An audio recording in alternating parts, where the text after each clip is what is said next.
नमस्कार, सुबह के 10 बज चुके हैं और हम हाजिर हैं लेकर हमारे खास कार्यक्रम न्यूज़ एट 10। और इस बुलेटिन में तमाम बड़ी खबरों पर विस्तार से नजर डालेंगे। साथ ही साथ ग्राउंड जीरो से हमारे तमाम संवाददाता भी जुड़ेंगे, उनसे भी बातचीत करेंगे। शुरुआत इस वक्त की हेडलाइंस के साथ। प्रधानमंत्री नरेंद्र मोदी ने कहा, भारत को लेकर दुनिया भर में उत्साह। टेक सीईओ की बैठक में अमेरिका की शीर्ष कंपनियों को दिया भारत में निवेश करने का आमंत्रण। कहा, तकनीक विकास के लिए भारत में हर सकारात्मक संभावनाएं।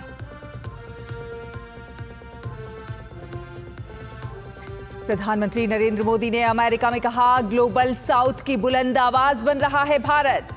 हम जो कहते हैं दुनिया सुनती है। न्यूयॉर्क में प्रवासी भारतीयों को संबोधन में कहा, भारत विश्व की समृद्धि में बढ़ाना चाहता है सहयोग।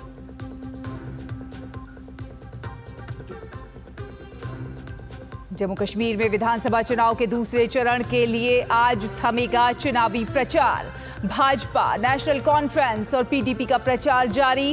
कांग्रेस नेता राहुल गांधी पुंछ और श्रीनगर में करेंगे रैली।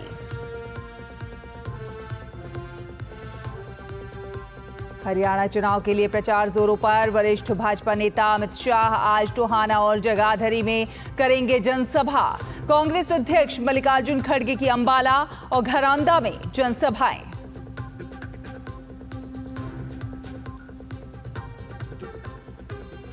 तिरुपति लड्डू विवाद को लेकर आंध्र सीएम एन चंद्रबाबू नायडू ने एसआईटी द्वारा जांच के दिए आदेश। वहीं तिरुपति में आज हो रही विश्व हिंदू परिषद की बैठक में मामले पर होगी चर्चा।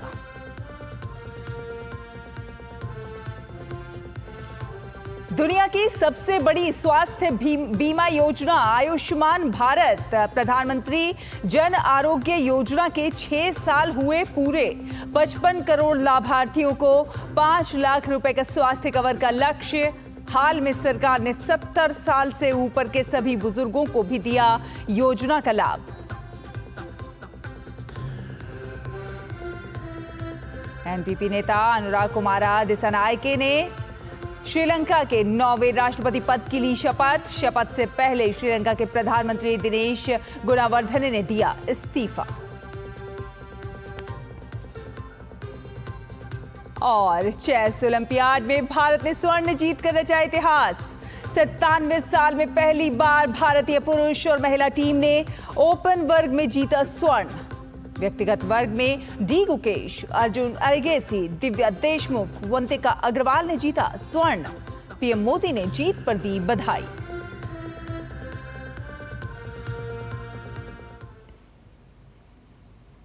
तो चलिए बुलेटिन में सबसे पहले बात करेंगे प्रधानमंत्री नरेंद्र मोदी की अमेरिका यात्रा की।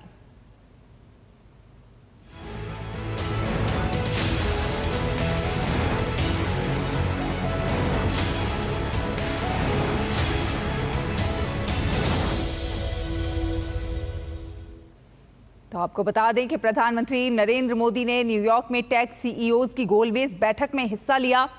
पीएम ने एआई, क्वांटम कंप्यूटिंग से जुड़ी शीर्ष कंपनियों के प्रमुखों के साथ बैठक की। बैठक में एआई, सेमीकंडक्टर जैसे अहम मुद्दों पर चर्चा हुई। प्रधानमंत्री नरेंद्र मोदी ने भारत में निवेश की संभावनाओं और तकनीक डिजाइन इन इंडिया को लेकर सभी को आमंत्रित किया है।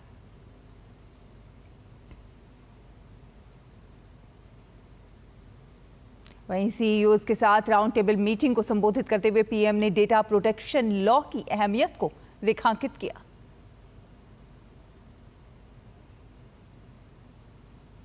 पीएम ने कहा कि 21वीं सदी टेक्नोलॉजी ड्रिवन है, लेकिन तकनीक का लोकतंत्र से समन्वय बेहद अहम होता है। जो नया डेटा प्रोटेक्शन लॉ बनाया है उससे भी आप जैसे साथियों को महत्व है। अब डेटा प्रोटेक्शन लॉ का तो महत्व ही है।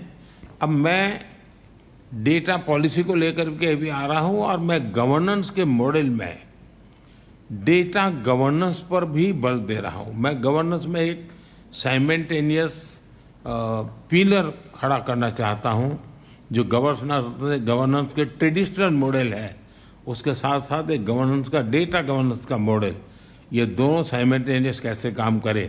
क्योंकि बदलती हुई दुनिया में ये बहुत बड़ा रोल प्ले करने वाला है और हम उस दिशा में आगे बढ़ने का प्रयास कर रहे हैं। पीएम ने कहा कि 21वीं सदी जो है वो टेक्नोलॉजी ड्रिवन है, लेकिन तकनीक का लोकतंत्र से समन्वय जो है वो बेहद अहम होता है। तकनीक अगर लोकतंत्र के बिना है तो वे संकट का कारण बन सकती है। 21वीं सदी टेक्नोलॉजी ड्रिवन है। शायद ही जीवन का कोई क्षेत्र ऐसा होगा कि जिसको अब टेक्नोलॉजी ड्राइव न करती हो। किसी समय टेक्नोलॉजी का प्रभाव था, अब मैं देखता हूं टेक्नोलॉजी ड्राइव करने वाली है। लेकिन ऐसे समय में सिर्फ टेक्नोलॉजी या टेक्नोलॉजी प्लस डेमोक्रेसी, इसका एक संतुलन बहुत जरूरी है, क्योंकि डेमोक्रेटिक वैल्यूज और टेक्नोलॉजी का मिलना मानव कल्याण की गारंटी देता है, एक विश्वास पैदा करता है। प्रधानमंत्री ने अपने संबोधन में कहा कि भारत सेमीकंडक्टर डिजाइन में भारत की 20% हिस्सेदारी का उन्होंने जिक्र किया। साथ ही साथ भारत की नई मुहिम डिजाइन इन इंडिया को भी साझा किया। हमारा लक्ष्य 1-2 सालों में 85,000 technician, engineers and R&D experts, उनका हम निर्माण करना चाहते हैं। उस प्रकार का हम इकोसिस्टम बना करके रिक्वायरमेंट अनुकूल स्किलिंग, उस दिशा में हम बल देने का प्रयास कर रहे हैं। सेमीकंडक्टर डिजाइन में तो 20% हिस्सेदारी भारत की है, और अब सरकार ने हर सेक्टर के लिए डिजाइन इन इंडिया की मुहिम शुरू की है।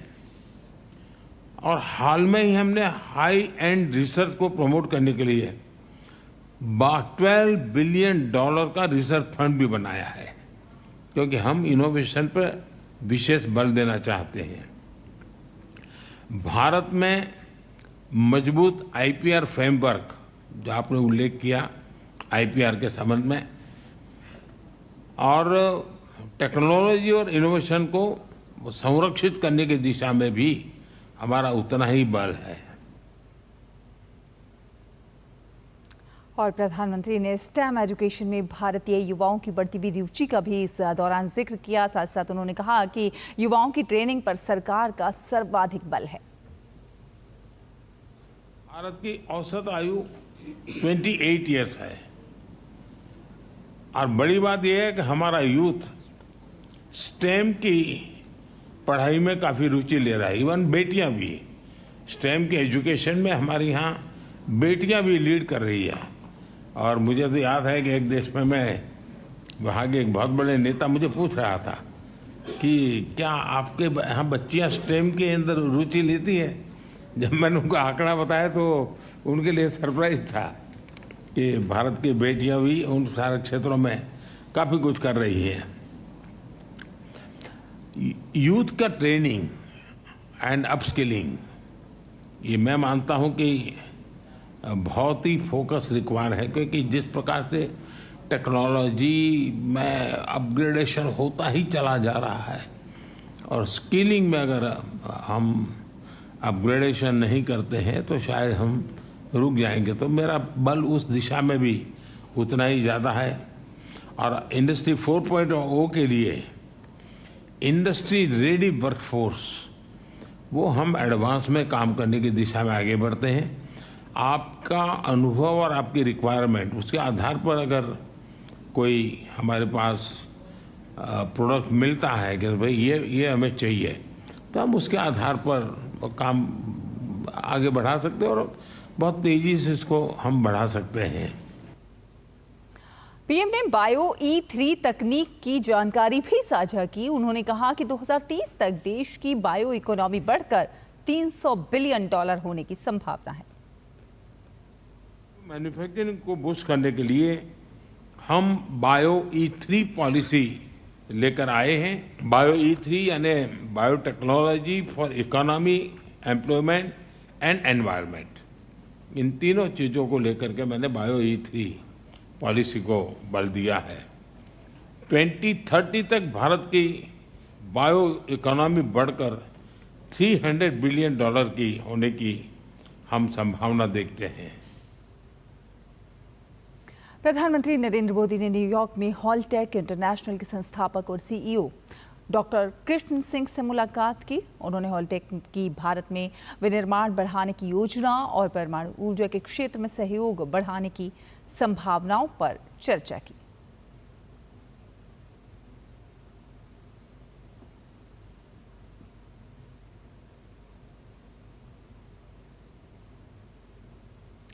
न्यूयॉर्क में प्रधानमंत्री नरेंद्र मोदी ने नेपाल के प्रधानमंत्री केपी शर्मा ओली से द्विपक्षीय मुलाकात की।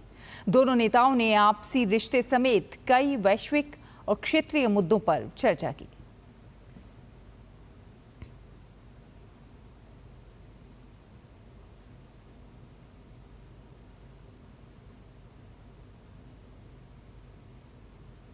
पीएम मोदी ने कुवैत के क्राउन प्रिंस सबा अल खालिद अल सबाह के साथ द्विपक्षीय मुलाकात की।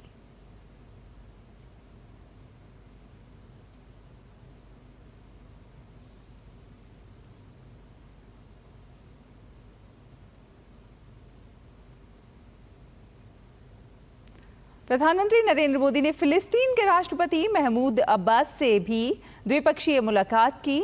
प्रधानमंत्री ने गाजा में जारी मानवीय संकट और क्षेत्र में बिगड़ती सुरक्षा स्थिति पर भी गहरी चिंता व्यक्त की और फिलिस्तीन के लोगों को निरंतर मानवीय सहायता के लिए भारत के अटूट समर्थन की अपनी बात कही।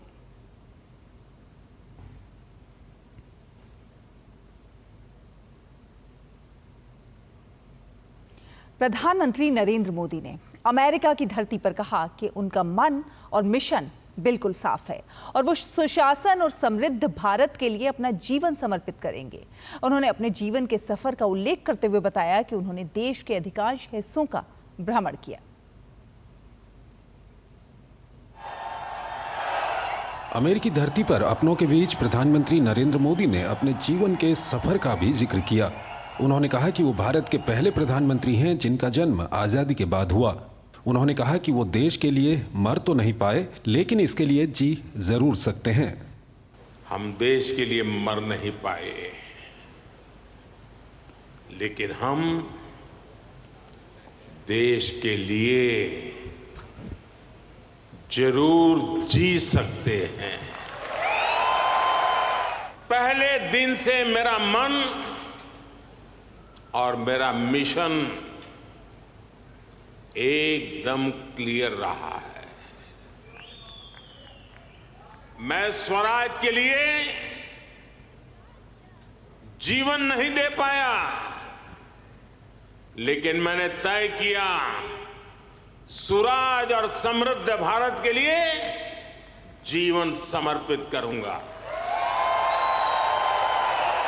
विविधता से भरे भारत को जानना और समझना आसान नहीं है। प्रधानमंत्री ने बताया कि उन्होंने अपने जीवन का अधिकांश समय देश को जानने और समझने में ही बिताया। मैंने अपने देश के जीवन, अपने देश की संस्कृति, अपने देश की चुनौतियों का फर्स्ट हैंड एक्सपीरियंस लिया। वो भी एक वक्त था जब मैंने अपनी दिशा कुछ और तय की थी, लेकिन नियति ने मुझे राजनीति में पहुंचा दिया।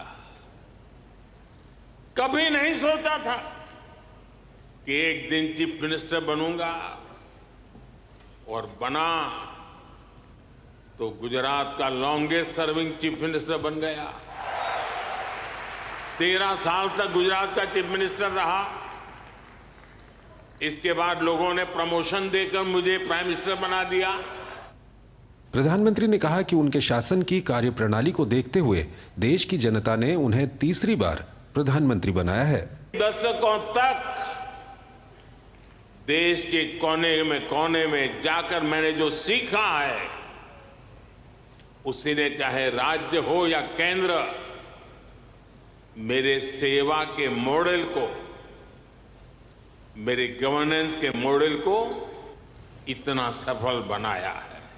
पिछले 10 साल में इस गवर्नेंस मॉडल की सफलता आपने देखी है। पूरी दुनिया ने देखी है और अब देश के लोगों ने बहुत बड़े भरोसे के साथ मुझे ये तीसरा टर्म सौंपा है। प्रधानमंत्री ने कहा कि जब वो न सीएम थे न पीएम, तब अमेरिका की धरती पर कई सवालों के साथ आते थे। उन्होंने बताया कि किसी पद पर न रहते हुए उन्होंने अमेरिका के 29 राज्यों का दौरा किया था। पीएम ने कहा कि सीएम बनने के बाद तकनीक के माध्यम से उनका भारतीयों से जुड़ने का सिलसिला जारी रहा और पीएम रहते हुए उनसे अपार स्नेह और अपनत्व पाया। ब्यूरो इनपुट के साथ अरुण शर्मा के साथ निखिल सिंह की रिपोर्ट, डीडी न्यूज।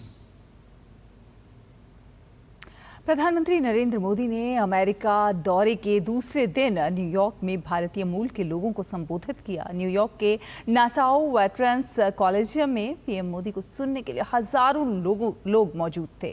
पीएम के संबोधन को सुनने आए प्रवासी भारतीयों में जबरदस्त उत्साह देखने को मिला। प्रवासी भारतीयों ने डीडी न्यूज से बात करते हुए प्रधानमंत्री मोदी से मिलने को एक ऐतिहासिक क्षण बताया। बहुत ही इंस्पिरेशनल था। उन्होंने समझाया India's priority is not to put the pressure in the world but to create an impact. और उन्होंने जो लखपति दीदी या ड्रोन दीदी के बारे में बात की, कार्बन फुटप्रिंट कम करने के बारे में बात की, it's very impressive. NRI non resident Indian है, उनका उत्साह इतना बढ़ा है, इतना सम्मान बढ़ा है कि हम चाहते हैं कि मोदी हमेशा रहे यहाँ पे। जब से मोदी जी आए हैं तब से हमारा सम्मान इतना बढ़ा है कि हमेशा चाहते हैं कि वो हमेशा रहें। और जो कुछ भी आज उन्होंने बोला हम लोगों को सबको बहुत ऊर्जा देता है। His speech was very inspirational and it kind of strengthened all of us, all the American Indians here. So Modi है तो it's possible. Well, Modi ji को हम बहुत सालों से पढ़ रहे हैं, सुन रहे हैं। आज पहली बार मुझे मौका मिला उनसे। I mean, he connects from very first minute, I think he's magician. जिस तरीके से उन्होंने बोला, मैं कम से कम 100 टाइम तो क्लैप किया होगा, उनकी लिस्ट नहीं खत्म हो रही थी। इतने सारे इंडिया के achievement, it looks really, really good to feel. I think the leader, who can motivate others, and I think he's a true leader, So, Modi ji की जितनी भी बात की जाए कम है। मैं मोदी जी की बहुत बड़ी फैन हूँ और मोदी जी इंडिया के लिए जितना कर रहे हैं, घर घर गांव हर एक बार साल में एक बार जाती हूँ गांव, तो मुझे सब बूढ़े से बूढ़े, बुजुर्ग, बच्चे सब बोलते हैं कि उनके आने से हम लोग को बाथरूम की सुविधा, लाइट की सुविधा, गैस की सुविधा इतनी हो गई है कि बुजुर्ग लोग और गांव के लोग बहुत खुशी हैं। तो मैं हर हमेशा चाहूँगी कि वही देश के लिए आगे बढ़ाएं। मोदी, मोदी, मोदी, मोदी। प्रधानमंत्री नरेंद्र मोदी की अमेरिका यात्रा के दौरान अमेरिका की ओर से 297 भारतीय पुरावशेष सौंपे गए हैं। विदेश मंत्रालय ने संकल्प को आगे बढ़ाते हुए विकास भी और विरासत भी इस संदेश के साथ एक वीडियो साझा किया है, वो आपको दिखाते हैं।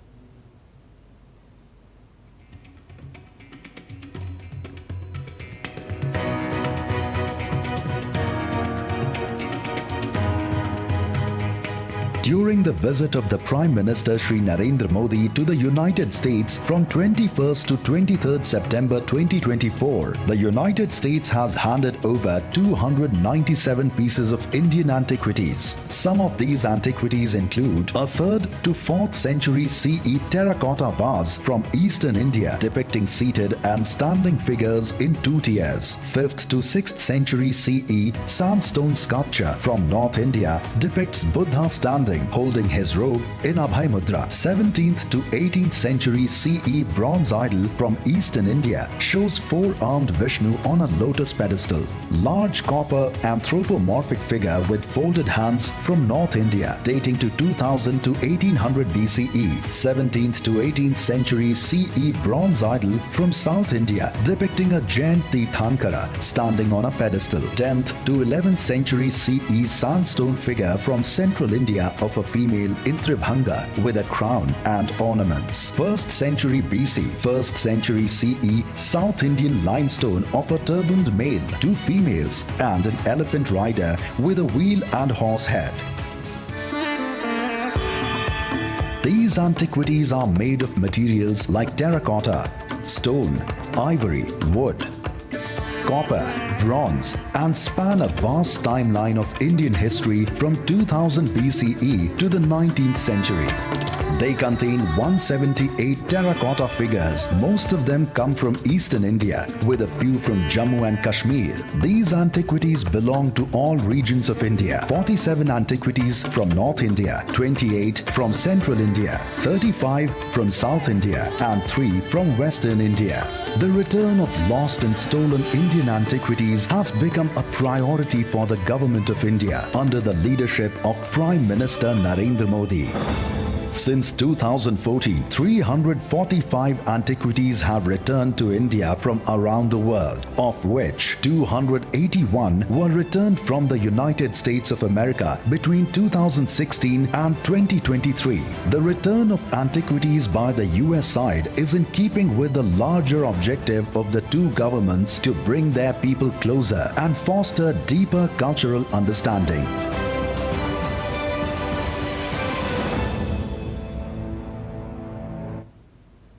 प्रधानमंत्री नरेंद्र मोदी की अमेरिका यात्रा के तीसरे दिन का सबसे बड़ा फोकस पीएम का यूएन में समिट ऑफ द फ्यूचर है।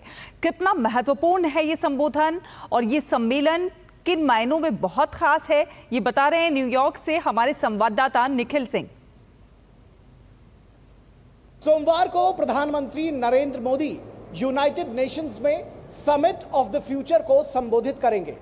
जाहिर तौर पर दुनिया उत्सुक होगी ये जानने के लिए कि भविष्य की समस्याओं के लिए भारत के प्रधानमंत्री आखिर क्या समाधान सुझाते हैं। भारत के अगर रुख की बात करें, भारत की प्राथमिकताओं की बात करें, तो इस समिट में भारत साउथ साउथ कॉपरेशन से लेकर सतत विकास और उससे जुड़े हुए लक्ष्यों को समयबद्ध तरीके से प्राप्त करने के लिए किए जा रहे प्रयासों पर जोर देगा। जब दुनिया भर के तमाम देशों के शीर्ष नेता इस समिट में एकत्रित होंगे तो चिंतन, मंथन, मनन इस बात पर होगा कि आखिर कौन सी रणनीति वर्तमान में अपनाई जाए ताकि दुनिया का भविष्य बेहतर बन सके। इस समिट में एक outcome document pact for the future भी अपनाया जाएगा। कैमरामैन संजय जैना के साथ Nikhil Singh, DD news, United Nations, New York. Bulletin में वक्त एक छोटे से ब्रेक का है, जल्द हाजिर होंगे, देखते रहिए डीडी न्यूज। MDH का किचन किंग किचन में हो तो हम सब कुछ बना सकते हैं। बैंगन का भरता, आलू गोभी, भिंडी मसाला और भी बहुत कुछ। MDH।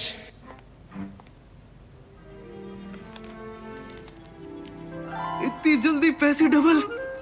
ओ, जमा करोगे तो फिर भुगतोगे। चलो, ऐसी लुभाने वाली स्कीम से पैसे जमा करना यानी धोखे की संभावना, इसलिए पहले पूरी जांच, उसके बाद पैसे जमा, नहीं तो आपके पैसे हो जाएंगे RBI कहता है जानकार बनिए, सतर्क रहिए। बेटियां घर की रौनक हैं, बेटियां घर संवारती हैं, बेटियां पीढ़ियां सजाती हैं, बेटियां घर की बुनियाद कहलाती हैं। बेटियों को सलाम करता है मोंगिया स्टील, स्टील का बादशाह। सारी छुर्रियां भर देती हैं, दीवार हमवार कर देती हैं। तो पुट्टी भर ले, हाँ पुट्टी भर ले।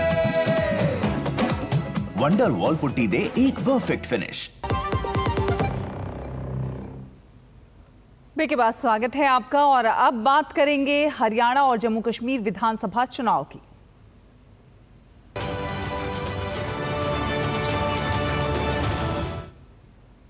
तो हरियाणा में होने वाले एक चरण के विधानसभा चुनाव के लिए प्रचार अभियान जोरों पर जारी है। भाजपा के वरिष्ठ नेता और गृह मंत्री अमित शाह आज टोहाना और जगाधरी में जनसभाएं करेंगे। हरियाणा में 5 अक्टूबर को मतदान होना है। राज्य की सभी 90 सीटों पर एक ही चरण में ये मतदान होगा। वहीं नतीजे 8 अक्टूबर को घोषित किए जाएंगे।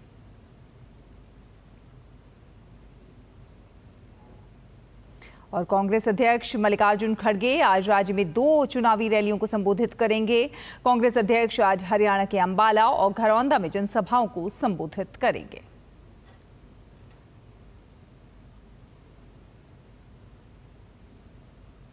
बात करें जम्मू कश्मीर की, तो जम्मू कश्मीर में विधानसभा चुनाव के दूसरे चरण के लिए प्रचार अभियान आज समाप्त हो जाएगा। इस चरण में 5 जिलों की 26 विधानसभा सीटों पर 25 सितंबर को वोट डाले जाएंगे।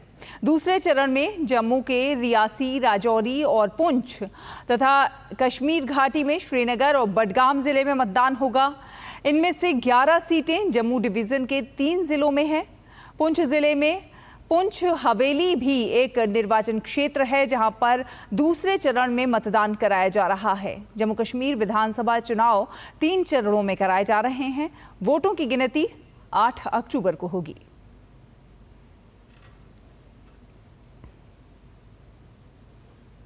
जम्मू कश्मीर में विधानसभा चुनाव के लिए प्रचार जोरों पर है। भाजपा, कांग्रेस, नेशनल कॉन्फ्रेंस और पीडीपी समेत सभी दल इस चुनाव प्रचार में जुटे हुए हैं। कांग्रेस के नेता राहुल गांधी आज 2 चुनावी रैलियों को संबोधित करेंगे। राहुल पुंछ और श्रीनगर में जनसभा कर अपनी पार्टी के प्रत्याशियों के लिए वोट मांगेंगे। राहुल गांधी दोपहर 12 बजे पुंछ के सुरनकोट क्षेत्र और करीब 1:30 बजे श्रीनगर के सेंट्रल शाल्टिंग निर्वाचन क्षेत्र में रैलियों को संबोधित करेंगे।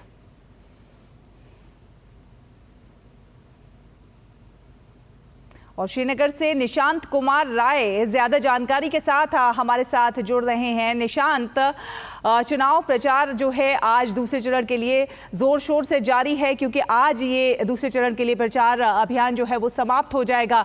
सभी दल जो है जी तोड़ कोशिश कर रहे हैं, मतदाताओं को लुभाने में जुटे हुए हैं।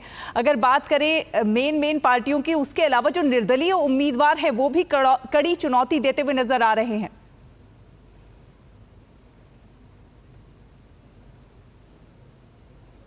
चलिए निशांत से आगे संपर्क करने की कोशिश करेंगे। फिलहाल आपको बता दें कि जम्मू कश्मीर विधानसभा चुनाव में दूसरे चरण का मतदान 25 सितंबर को होना है।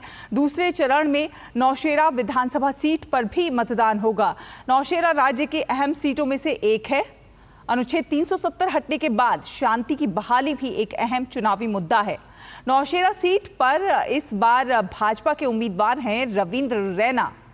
भाजपा प्रत्याशी रविंद्र रैना से बात की हमारे संवाददाता धीरज कुमार ने। नौशेरा के भाजपा प्रत्याशी रविंद्र रैना जिस वक्त हमारे साथ मौजूद है। आज केंद्रीय गृह मंत्री का शानदार कार्यक्रम यहाँ हुआ है। कौन सी ऐसी प्रमुख बातें रही जिससे आपको लगता है कि यहाँ की जनता उनके प्रति भावुक हुई है? हमारे देश के माननीय गृह मंत्री अमित शाह साहब ने नौशेरा की सरजमीन पर एक भव्य जनसभा को संबोधित किया है। माननीय गृह मंत्री जी को देखने, उनको सुनने मानो पूरी नौशेरा विधानसभा उमड़ के आ गई हो। जबरदस्त जनसभा इस सीमावर्ती क्षेत्र, इस बॉर्डर के इलाके नौशेरा में हुई है।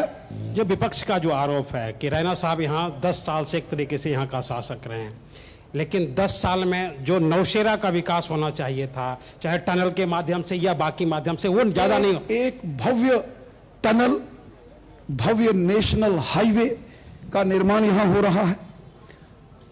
जम्मू, नौशेरा, राजौरी, पुंछ जो हाईवे बन रहा है, ये भारतीय जनता पार्टी की देन है। नौशेरा का डिग्री कॉलेज का जो भवन है, नौशेरा वेस्टर्न और बॉर्डर के एरिया में जो बंकर्स बनाने का काम हुआ है, जो नौशेरा के गांव में जो पुलों का बड़ा बड़ा निर्माण हुआ है, ये भारतीय जनता पार्टी की देन है। एक आखिरी सवाल है आपसे।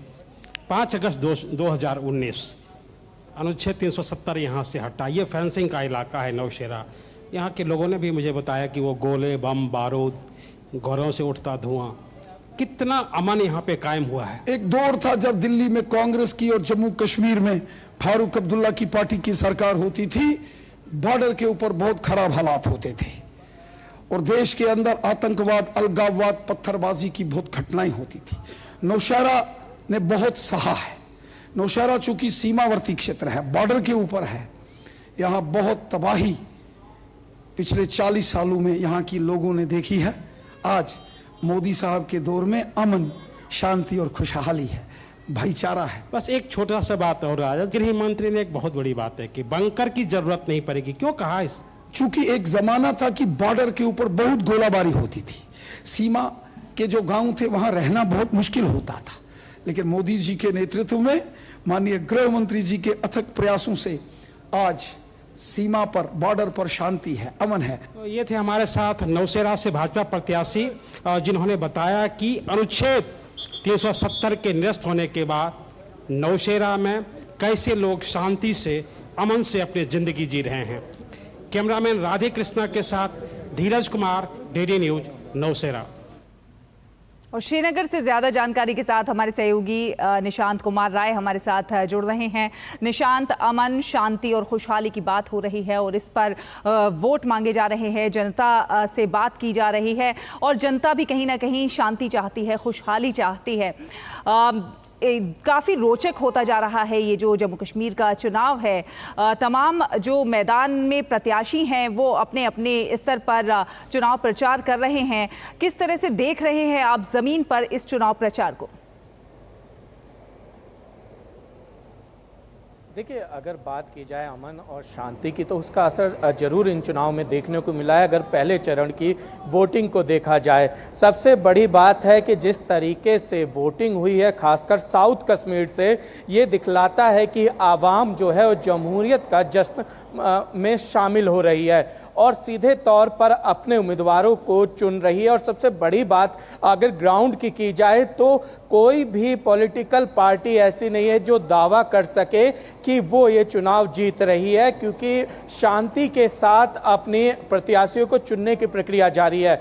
दूसरी सबसे अहम बात है कि हमने जम्मू कश्मीर के पहले चरण का चुनाव देखा, दूसरे चरण के प्रचार का आज अंतिम दिन है। जितने भी राजनीतिक दल हैं और जितने भी उम्मीदवार हैं अपने जो प्रचार है वो पूरे दमखम के साथ कर रहे हैं और जो एक डर का माहौल था वो दिखाई नहीं दे रहा है।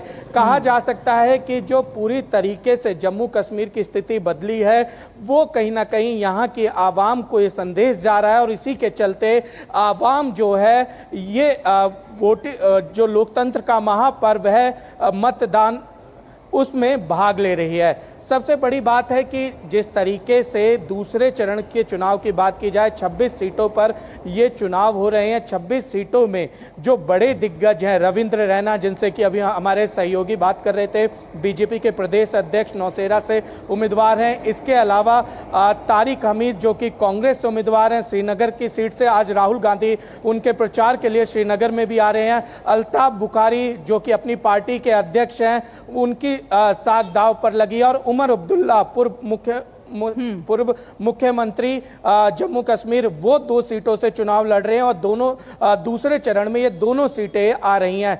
तो कहा जा सकता है कि दूसरा चरण भी बेहद महत्वपूर्ण जो है वो नजर आ रहा है और ऐसे में देखने वाली बात यही होगी कि जो जनता है वो अब जब कल पोलिंग बूथ पर जाएगी तो क्या पहली बार की तरह जो पहले चरण के चुनाव में बम्पर मतदान हुआ था उसको दोहराएगी या वो भी रिकॉर्ड तोड़ा जाएगा जनता के द्वारा। बिल्कुल, आप अपनी नज़र बनाकर रखें निशांत, आगे भी आपसे संपर्क करेंगे। फिलहाल धन्यवाद ये तमाम जानकारी अपडेट हमारे दर्शकों से साझा करने के लिए। फिलहाल एक छोटा सा ब्रेक, जल्द हाजिर होंगे कुछ और खबरों के साथ। देखते रहिए डीडी न्यूज़। अब आया असली स्वाद। अब आया स्वाद। जब स्वाद के पड़े हो लाले तो MDH का चंकी चाट मसाला डालें। MDH का चंकी चाट मसाला। MDH। बात जब पीढ़ियों के लिए बनने वाले घर की हो तो जिम्मेदारी बड़ी हो जाती है। गैलेंट समझता है ये जिम्मेदारी। अब डबल M रिब्स के साथ गैलेंट एडवांस TMT रीबार, निर्माण का रियल हीरो। ब्रेक के बाद स्वागत है आपका। आपको बता दें कि झारखंड में आगामी विधानसभा चुनाव की तैयारियों की समीक्षा के लिए भारत के निर्वाचन आयोग की एक टीम रांची के 2 दिन के दौरे पर पहुंच गई है। मुख्य निर्वाचन आयुक्त राजीव कुमार के नेतृत्व वाली टीम में निर्वाचन आयुक्त ज्ञानेश कुमार और सुखबीर सिंह संधू भी शामिल हैं।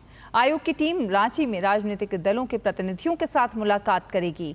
इन पार्टियों में भारतीय जनता पार्टी, कांग्रेस और मार्क्सवादी कम्युनिस्ट पार्टी समेत 6 राष्ट्रीय और 3 क्षेत्रीय दल, झारखंड मुक्ति मोर्चा, राष्ट्रीय जनता दल और ऑल झारखंड स्टूडेंट्स यूनियन शामिल हैं। इसके बाद आयोग की टीम प्रवर्तन एजेंसी के अधिकारियों के साथ बैठक करेगी। बाद में निर्वाचन आयोग की टीम मुख्य चुनाव अधिकारी, राज्य नोडल पुलिस अधिकारी और केंद्रीय बलों के समन्वयक से मिलेगी। राज्य में विधानसभा चुनाव इस साल के अंत में होंगे।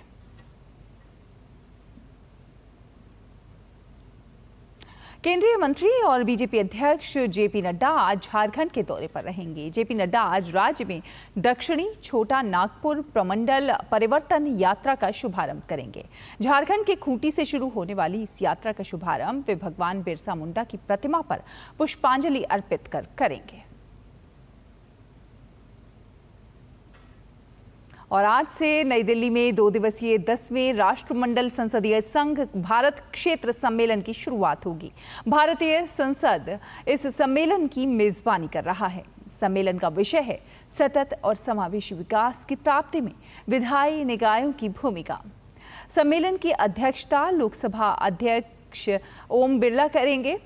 सम्मेलन में राज्यों और केंद्र शासित प्रदेशों के विधानमंडलों के 46 पीठासीन अधिकारी शामिल होंगे। सम्मेलन से पहले सीपीए भारत क्षेत्र की कार्यकारी समिति की बैठक होगी। आपको बता दें कि वर्तमान में इसकी 31 सदस्य शाखाएं हैं, जिनमें भारत की संसद और 30 राज्य और केंद्र शासित प्रदेशों के विधानमंडल शामिल हैं। ये दूसरा अवसर है जब सीपीए भारत क्षेत्र सम्मेलन नई दिल्ली में आयोजित किया जा रहा है।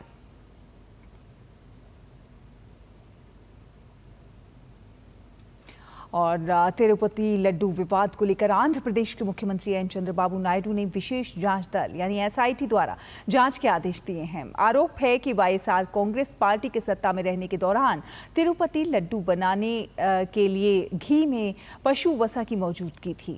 उन्होंने एक प्रेस कॉन्फ्रेंस में कहा कि एसआईटी का नेतृत्व आईजी या फिर उच्च अधिकारी करेंगे। एसआईटी रिपोर्ट के आधार पर दोषियों के खिलाफ कार्रवाई की जाएगी।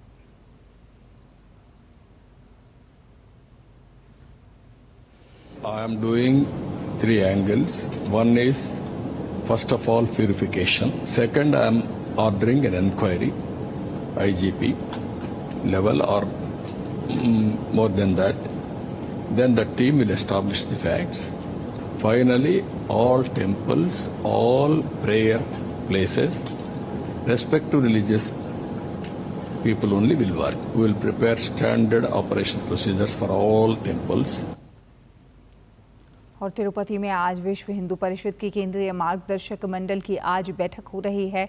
विश्व हिंदू परिषद के अंतर्राष्ट्रीय महामंत्री बजरंग बागरा ने बताया कि आंध्र प्रदेश और तेलंगाना के पूज्य संतों की इस बैठक में हिंदू समाज के समक्ष खड़ी चुनौतियों और उनके समाधानों पर मंथन किया जाएगा और साथ साथ तिरुपति बालाजी मंदिर के प्रसाद में मिलावट और उससे उत्पन्न स्थिति पर भी विचार किया जाएगा। बैठक में तिरुपति प्रसादम के विषय में संतों द्वारा प्रस्ताव पारित किए जाने की संभावना है।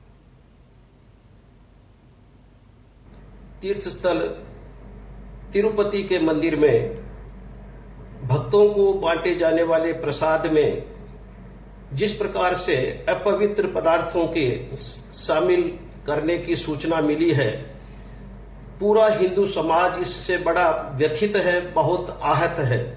विश्व हिंदू परिषद यह पुरजोर मांग करती है कि भगवान तिरुपति के मंदिर के प्रसाद में जिस प्रकार की सूचनाएं आ रही हैं कि उसमें विभिन्न जानवरों का मांस सम्मिलित किया जाता था, यह बहुत ही घृणित कार्य है और असहनीय है। हम मांग करते हैं कि इस घटना की एक पूरी तरह से निष्पक्ष जांच होनी चाहिए। आंध्र प्रदेश के तिरुमाला तिरुपति देवस्थानम ने लड्डू प्रसादम विवाद के मद्देनजर एक महाशांति होमम का आयोजन किया है। इस आयोजन में मंदिर समिति के कार्यकारी अधिकारी श्यामला राव और बोर्ड के अन्य अधिकारियों ने पुजारियों के साथ भाग लिया।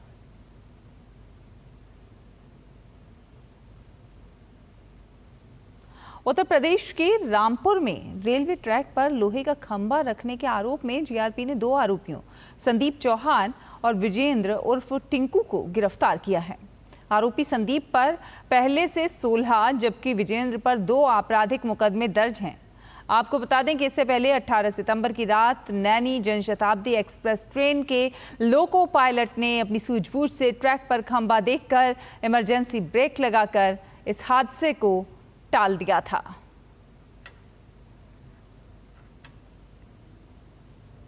खबरें अभी और भी हैं, लेकिन वक्त एक और छोटे से ब्रेक का हुआ है। जल्द हाजिर होंगे, आप देखते रहिए डीडी न्यूज़। आपके घर के खाने में रेस्टोरेंट जैसा स्वाद ले आए MDH का शाही पनीर मसाला। पनीर को क्या मस्त बना डाला। बेटियां घर की रौनक हैं। बेटियां घर संवारती हैं। बेटियां पीढ़ियां सजाती हैं। बेटियां घर की बुनियाद कहलाती हैं। बेटियों को सलाम करता है मोंगिया स्टील, स्टील का बादशाह। ब्रेक के बाद स्वागत है। आपको बता दें कि साल 2020 में उत्तर पूर्वी दिल्ली में हुए दंगों के मामले में आज ट्रायल कोर्ट में सुनवाई होगी। दिल्ली हाई कोर्ट ने इस मामले में ट्रायल कोर्ट को 23 सितंबर तक आरोपों पर अंतिम आदेश पारित न करने का निर्देश दिया था। यह आदेश देवांगना कलिता की याचिका पर सुनवाई के दौरान दिया गया था। कलिता पर दंगों के दौरान हिंसा भड़काने की साजिश रचने के आरोप हैं। हाईकोर्ट ने ट्रायल कोर्ट को इस मामले में दलीलें जारी रखने की अनुमति दी है, लेकिन अंतिम आदेश पारित करने से रोका था।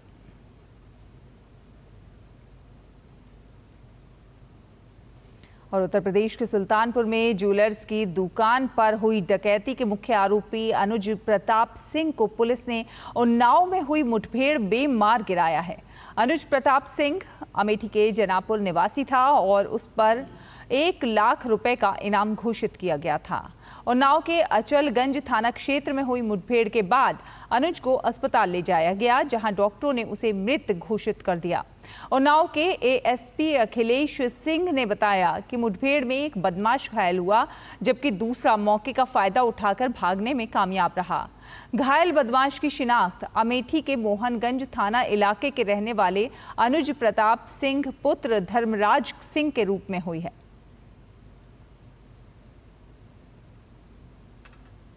सुल्तानपुर में भारत ज्वेलर्स की दुकान में हुई डकैती से संबंधित अभियुक्तगणों की आज दिनांक 23/9/24 को एसटीएफ लखनऊ की टीम के साथ थाना अचलगंज उन्नाव क्षेत्र में मुठभेड़ हुई, जिसमें एक बदमाश घायल हुआ और दूसरा मौके का फायदा उठाकर भागने में सफल हो गया।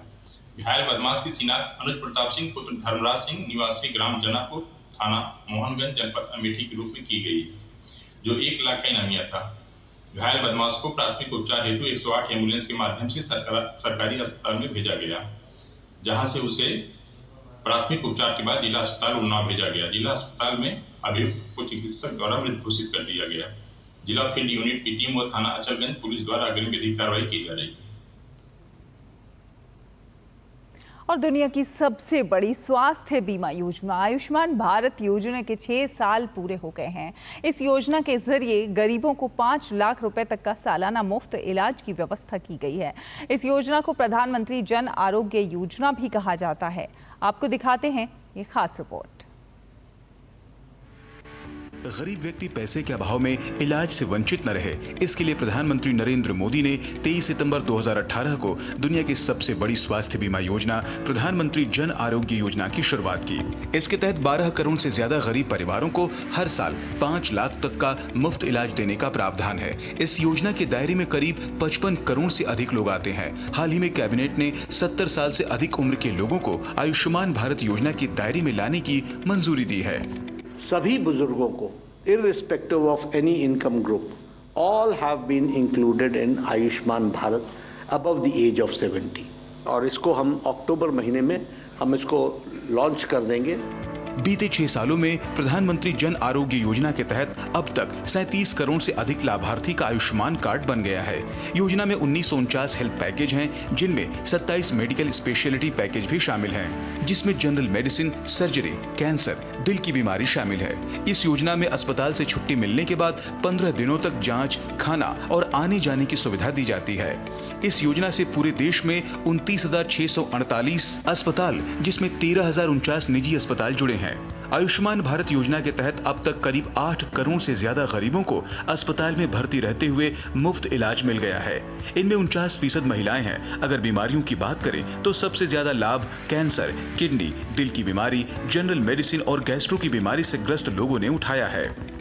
किडनी वो खराब होने के बाद फिर वो पाइप निकाला गया और डायलिसिस चालू कर दिया गया। डायलिसिस के दौरान मेरे पास पैसे भी नहीं बचे थे।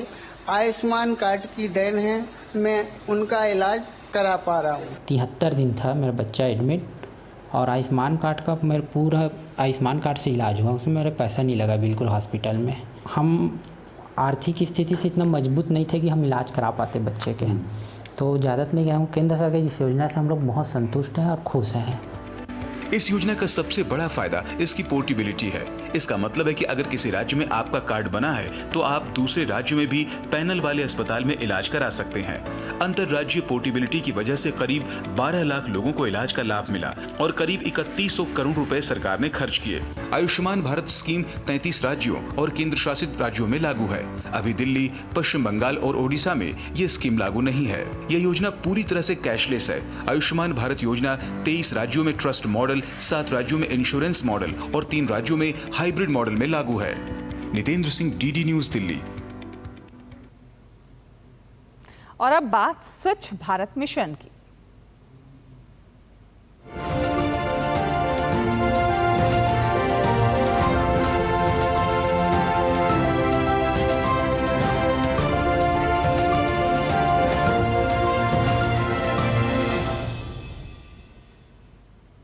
स्वच्छता ही सेवा पखवाड़े के तहत उत्तराखंड के चंडाक क्षेत्र में वृहद स्तर पर सफाई अभियान चलाया गया। विभिन्न विभागों के अधिकारी, कर्मचारी, आईटीबीपी, एसएसबी के जवान क्षेत्र में पहुंचे और इस दौरान उन्होंने कूड़ा एकत्रित करके उनका निस्तारण भी किया।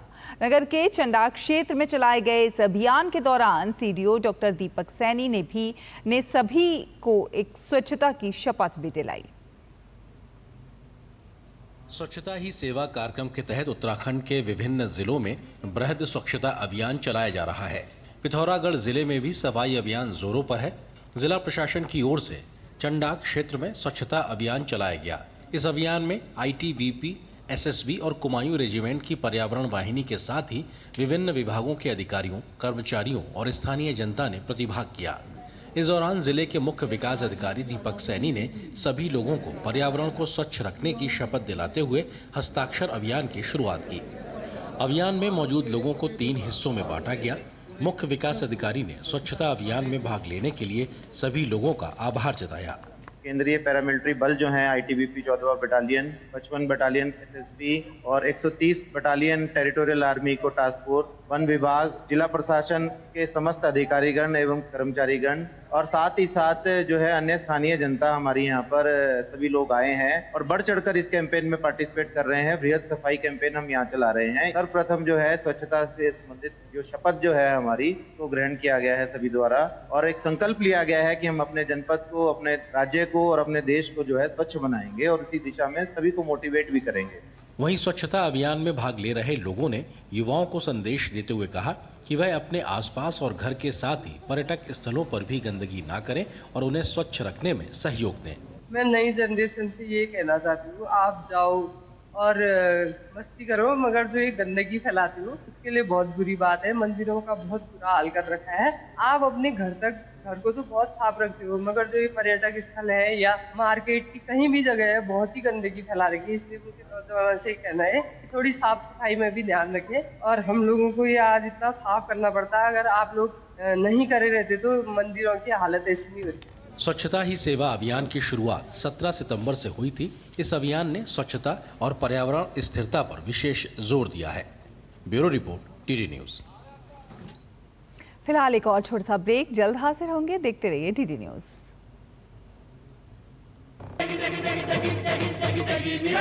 MDH की देगी मिर्च का तड़का, अंग अंग फड़का। MDH की देगी मिर्च। बेटियां घर की रौनक हैं। बेटियां घर संवारती हैं। बेटियां पीढ़ियां सजाती हैं। बेटियां घर की बुनियाद कहलाती हैं। बेटियों को सलाम करता है मोंगिया स्टील, स्टील का बादशाह।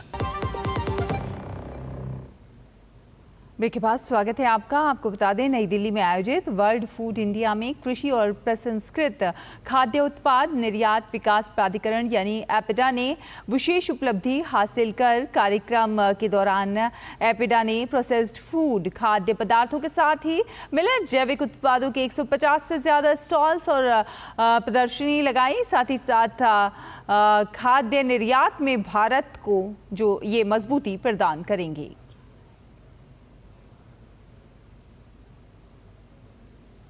से ज़्यादा यहाँ पर स्टॉल्स लगाए हैं जिसमें कि तमाम उत्पादों को प्रदर्शित किया गया है। साथ ही 800 से ज़्यादा जो है बायर्स जो है उनके साथ मीट यहाँ पर हुई है। हमारे साथ बात करने के लिए डॉक्टर सुधांशु जी हैं जो कि एपिडा के सेक्रेटरी हैं। सर, किस तरीके से पूरा ये आपने यहाँ पर एपिडा ने पूरा परफॉर्म किया है, क्या आउटपुट निकला है?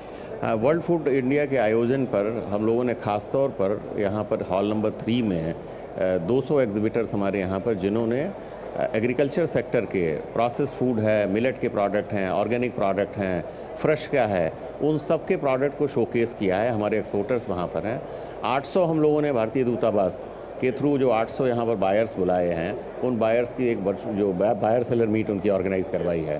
तो ये एक बहुत अच्छा प्लेटफॉर्म है जिसमें एक्सपोर्टर्स हैं, फार्मर प्रोड्यूसर ऑर्गेनाइजेशंस हैं, प्रोग्रेसिव फार्मर्स हैं, जिनको फ़ायदा मिला है कि वो अपना प्रोडक्ट शोकेस कर पाए हैं यहाँ पर, और साथ में सीख भी पाए हैं कि जो बाकी जो प्रोडक्ट मार्केट में आ रहे हैं कैसे कैसे इनोवेटिव प्रोडक्ट को डेवलप किया जा सकता है। बिल्कुल, तो ये एक ऐसा मंच बन गया है जो कि हमारे भारतीय उत्पादों को देश दुनिया में ले जाने के लिए बहुत ही फायदेमंद साबित होगा, और साथ ही मिलेट और उससे बने जो उत्पाद हैं उनको खास तौर पर प्रमोट किया जा रहा है। और ऐसे उत्पाद जो कि हेल्दी भी हैं, टेस्टी भी हैं, लेकिन सेहत के लिए बिल्कुल भी नुकसानदायक नहीं है, ऐसे उत्पादों का खास तौर पर यहाँ पर प्रदर्शन किया गया है। और ये एपिडा की उपलब्धि ही है कि 800 ज़्यादा जो है जो बायर्स हैं वो शामिल हुए, साथ ही 150 से ज़्यादा जो यहाँ पर स्टॉल लगाए गए हैं जहाँ पर विभिन्न तरह के उत्पादों को यहाँ पर प्रदर्शित किया गया है। कैमरामैन उत्तम सिंह के साथ अजीत द्विवेदी, डीडी न्यूज, दिल्ली। और सितंबर का महीना बधिर जागरूकता का महीना होता है। इसकी शुरुआत 1958 में विश्व बधिर महासंघ द्वारा की गई थी। सितंबर के आखिरी हफ्ते में अंतर्राष्ट्रीय बधिर सप्ताह मनाया जाता है, जो इस वर्ष 23 से 29 सितंबर के बीच मनाया जाएगा। 23 सितंबर को अंतर्राष्ट्रीय सांकेतिक भाषा दिवस के रूप में मनाया जाता है। ये रिपोर्ट देखिए।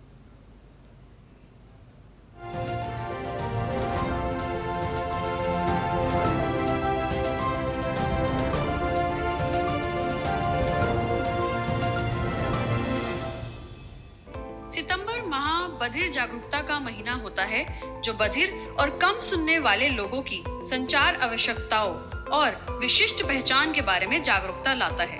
बधिर जागरूकता माह हर साल सितंबर में मनाया जाता है, जिसे 1958 में विश्व बधिर महासंघ द्वारा शुरू किया गया था। अंतर्राष्ट्रीय बधिर सप्ताह हर साल सितंबर माह के आखिरी हफ्ते में 2009 से मनाया जा रहा है।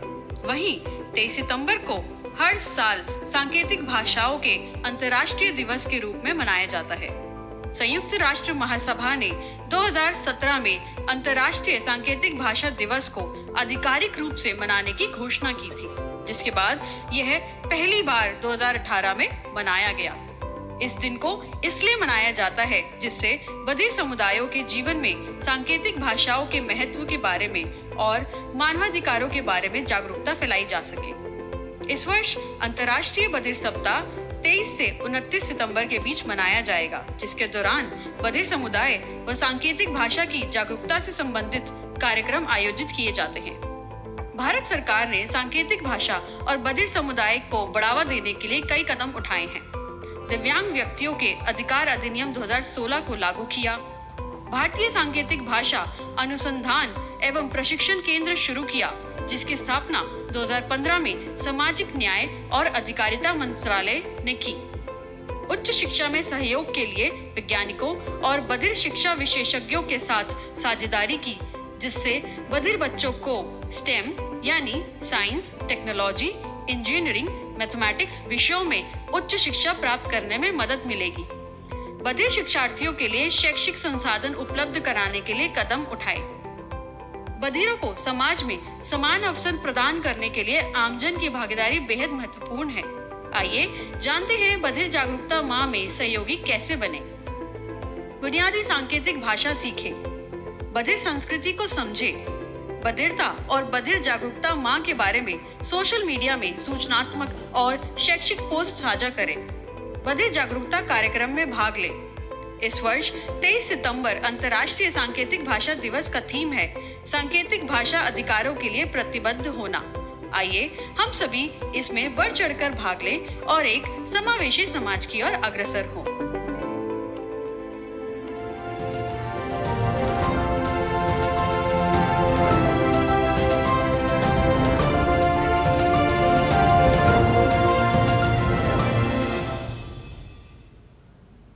अब कुछ अंतर्राष्ट्रीय खबरों का रुख करते हैं। नेशनल पीपुल्स पावर एनपीपी के नेता अनुराग कुमारा दिसानायके ने श्रीलंका के नए राष्ट्रपति के तौर पर शपथ ग्रहण की है। ये पहला मौका है जब श्रीलंका में कोई वामपंथी नेता देश के राष्ट्रपति के तौर पर चुना गया है। अनुराग ने 3 नामी उम्मीदवारों नमल राजपक्षे, साजिद प्रेमदासा और रानिल विक्रमसिंघे को इस चुनाव में मात दी है।